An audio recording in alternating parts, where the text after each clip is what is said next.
இன்றைய வேத வசனம் 1 கொரிந்தியர் 1:24 ஆகிலும் யூதரானாலும் கிரேக்கரானாலும் எவர்கள் அழைக்கப்பட்டிருக்கிறார்களோ அவர்களுக்கு கிறிஸ்து தேவ பலனும் தேவ ஞானமுமாயிருக்கிறார். என் அன்பான சகோதர சகோதரிகளே, ஆண்டவருடைய வார்த்தை இன்று எங்களிடம் கடந்து வருகிறது. கிறிஸ்துவுக்குள் சகல பொக்கிஷங்களும் அடங்கி இருக்கிறது. அவரிடம் இல்லாததை வேறு ஒருவரிடமும் போய் பெற்று போகிறோம் என்று சொல்வதற்கு வேறு ஒருவரிடமும் இல்லை. கிறிஸ்துவில் உள்ள பரிபூரணங்களை எல்லாம் ஆவியானவர் உங்களுக்கு அள்ளி அள்ளி தருகிறார்.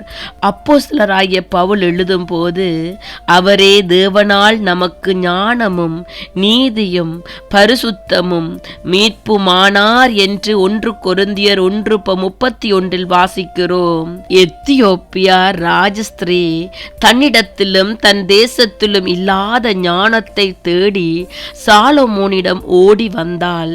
அவள் சாலமோனின் ஞானத்தை பரிசோதித்தாள்.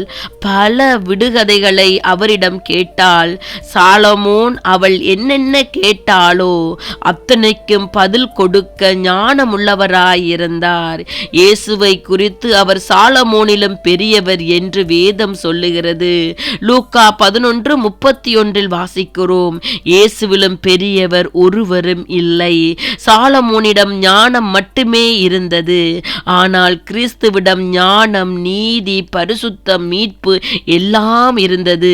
உங்கள் தேவைகள், பிரச்சனைகள் எதுவாயிருந்தாலும் அவை எல்லாவற்றையும் சந்தித்து தந்தருள கிறிஸ்து போதுமானவராயிருக்கிறார்.